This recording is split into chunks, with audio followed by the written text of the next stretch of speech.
Honestly, this SnapBridge application gives me so much anxiety. I just want a camera that has a flip screen so I can vlog properly or do these videos properly without having to look, am I in focus? So today's video, I'm gonna show you guys what's in my camera bag because I have a shoot tomorrow and I have almost packed everything for it. So it's all nice and neat in one camera bag. And I thought I'd tell you guys what's the gear that I use because I am mainly a photographer living in Dubai for the last 10 years. I was not a full-time photographer for the last 10 years. I had multiple jobs. I worked in agencies, production houses as a producer mostly, but 3 years ago, I was kind of burnt out and I decided to take a break. I was like, I'm gonna take a year off and just live off of my savings and have fun. But I started getting photography gigs because people knew that I used to do photography as a hobby and they thought I was good and I could get paid for it.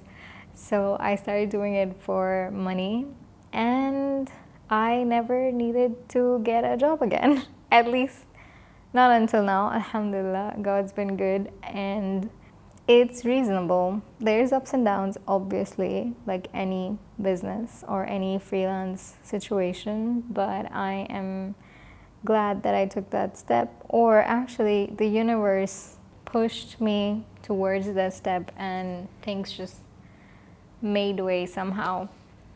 So yeah, I became a photographer, and before I used to do it as a hobby, so I would just do things for fun, like I would enjoy taking photos and it would just always fill me with like this enchantment and joy when I took pictures and all the lights and shadows and patterns and colors and everything would come together to make a beautiful photograph. And I'd be like, yeah, I took that. That's amazing. But now that I've been doing it as a job, it has become a little mundane because you kind of do repetitive things because that's where the cash flow is. But I want to take up more passion projects, do more photography just for my own, and obviously this channel would be the outlet for that, so I can use my creativity and do things just for fun again. Shoot just for fun because I love taking pictures. It's a hobby that's very close to my heart and it just makes me very happy. So yeah, okay. Cutting to the chase, what do I have in my camera bag? I'm a Nikon shooter, so I mainly have Nikon cameras. I did upgrade to the mirrorless system, but not the very high-end mirrorless system, the entry-level mirrorless system. So first of all, I have the Z6. I bought that right away when it came out, when the first mirrorless cameras came out, because I had so much FOMO because everybody was shooting on Sony, and you know, like the mirrorless system just has its advantages. It's small, you can see everything then and there and things like that. I had a lot of FOMO. So the minute Nikon came out with a mirrorless system, I bought the first camera that was in my price range and looked amazing. So Z6, I bought it then and I still have it. And it runs like a workhorse. It never let me down kind of camera. And the lens I have on it right now, that's filming me right now, is Nikon Z f2.8 28-75. Why 28-75, not 24-70? Because have you seen the price difference? Yeah. Unless I get to the point where I am shooting weddings regularly and I get like at least 20 weddings a year, I don't think I'm gonna upgrade to like a very expensive lens because I feel this does the same thing. It's just a little more limiting with the 4mm difference.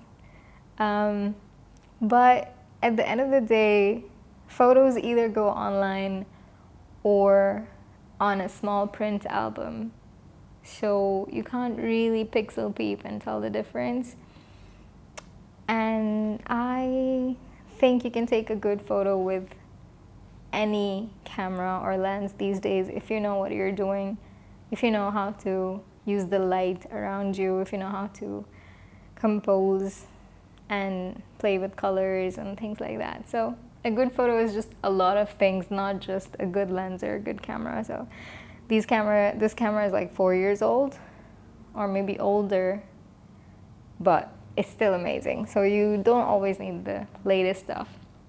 My second camera that I bought, because my initial camera that I used to work on was the Nikon D750, was giving up on me.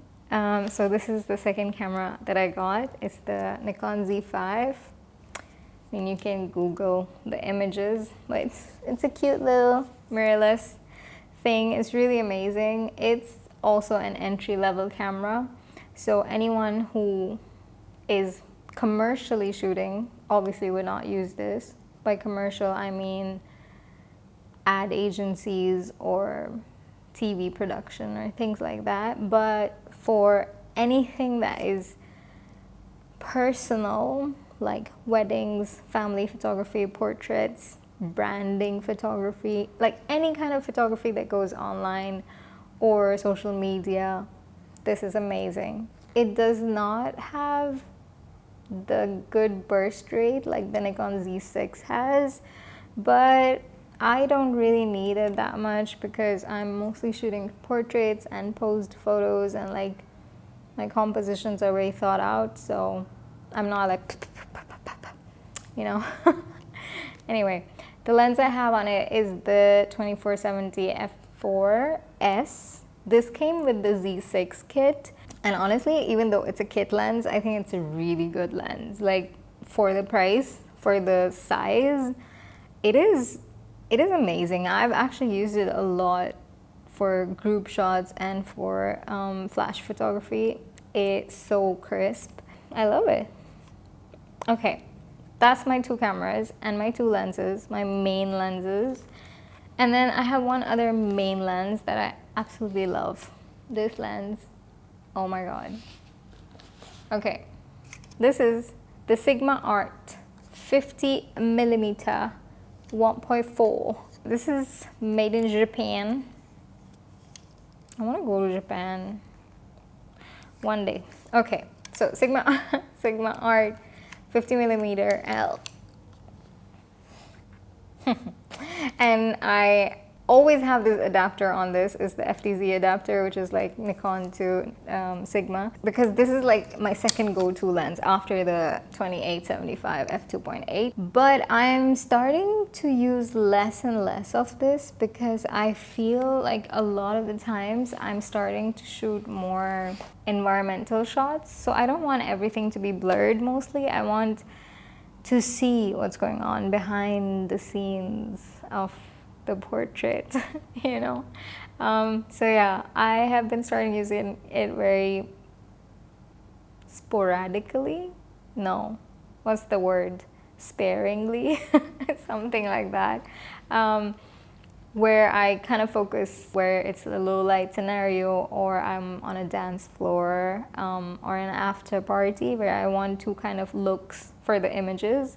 One which is with flash, and it's a lot more in focus, a lot more people, a lot more action, a lot more like not shallow depth of field. And then one is the shallow depth of field and environmental light, so it's not flash. So for that, the 1.4 comes in handy, and it can handle lower ISOs really good, like just the ambience light. It just gives this beautiful halo and beautiful, like, you know, I just love the look of this lens. So that's what I usually use this one for. And then I have a flash of Godox. This is the V1N. I cannot say my V's and W's because I'm Desi. But yeah, it's the V1N. And I also have the Godox trigger. With this trigger, I can use this flash off camera, so I don't have to have it on camera at all times, and that is really amazing when I want to do some kind of editorial style photography or just like light some things that are not directly on camera.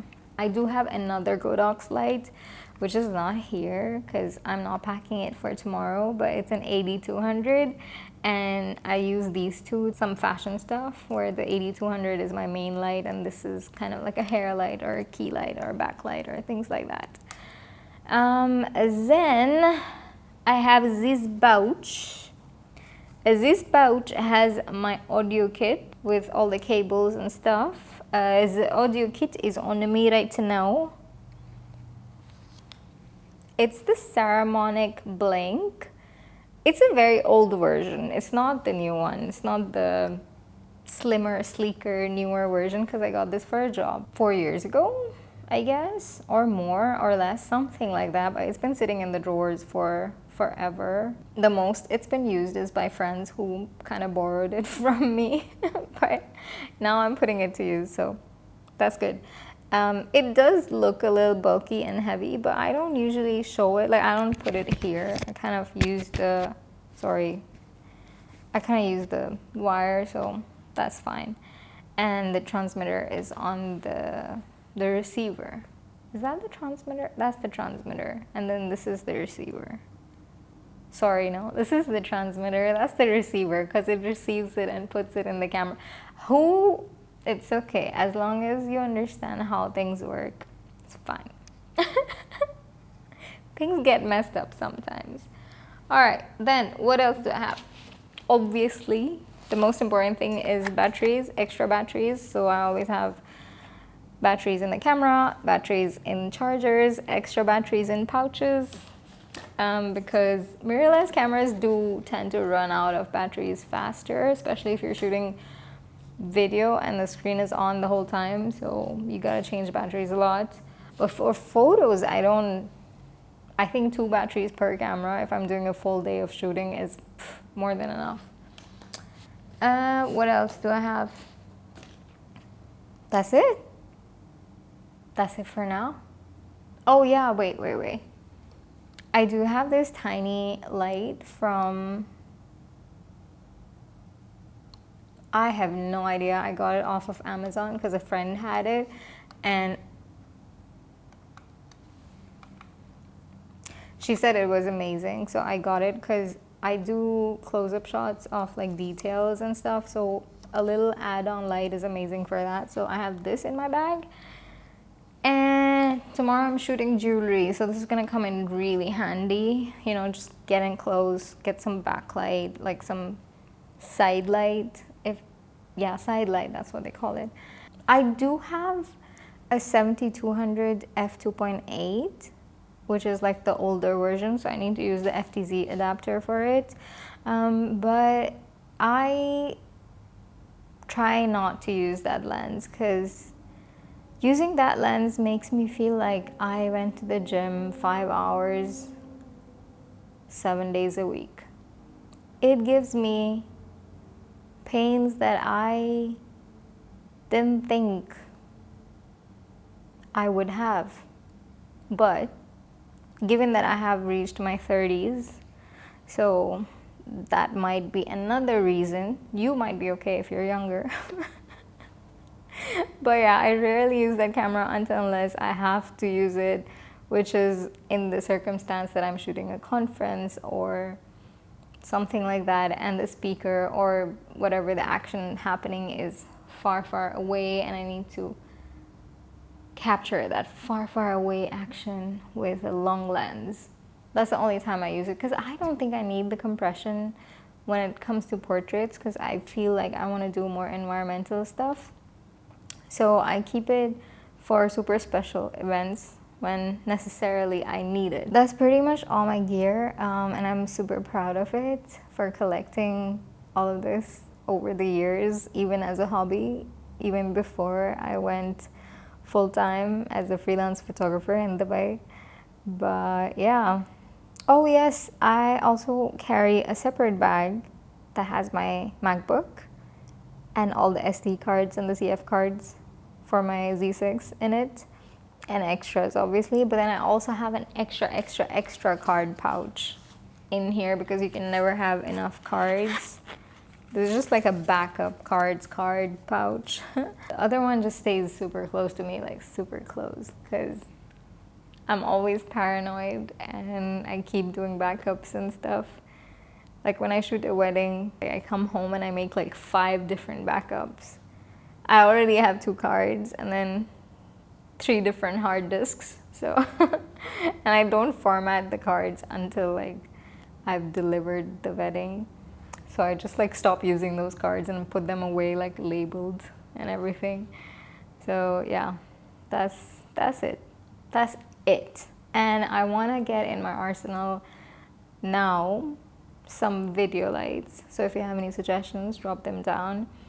But I'm looking into tube lights. I used one from Godox on a wedding. It was like from a friend. I borrowed it and it was really nice. Actually, having continuous light is interesting for photography, especially when you're doing kind of run and gun situation. Like weddings are super chaotic, so you need to be on your toes, and setting up strobes and things like that needs time, and not every wedding has that. So continuous light makes things a bit easier. And it's also nicer for the videographer because then there's no flashes and you can kind of shoot together without having to do the same thing twice, and saves time and effort for the bride and groom. We don't want to tire them out as well just before enjoying their day.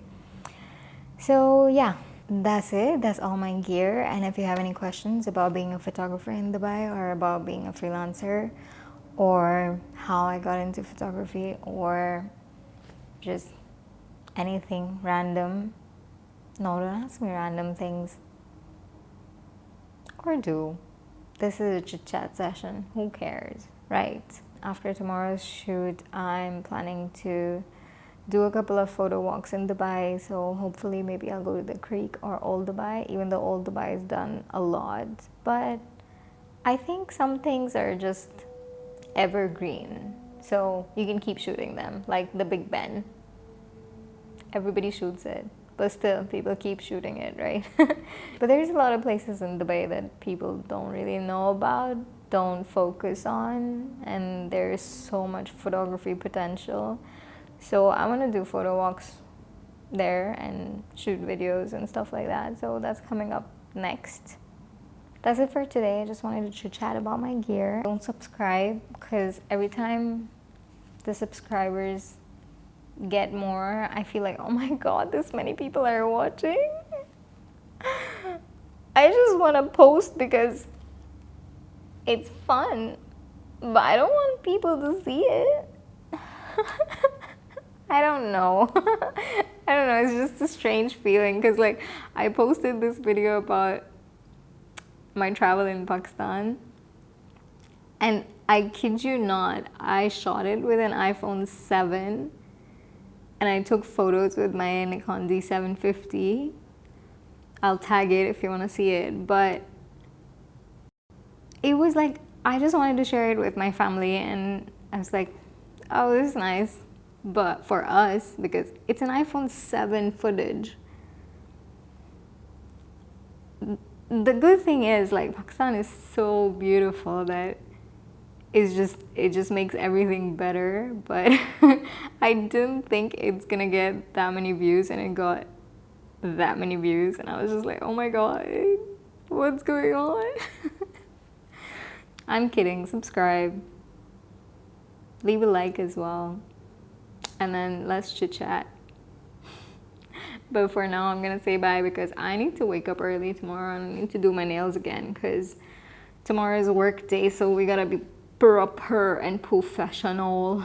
So I need to fix this situation here. All right, see ya, bye.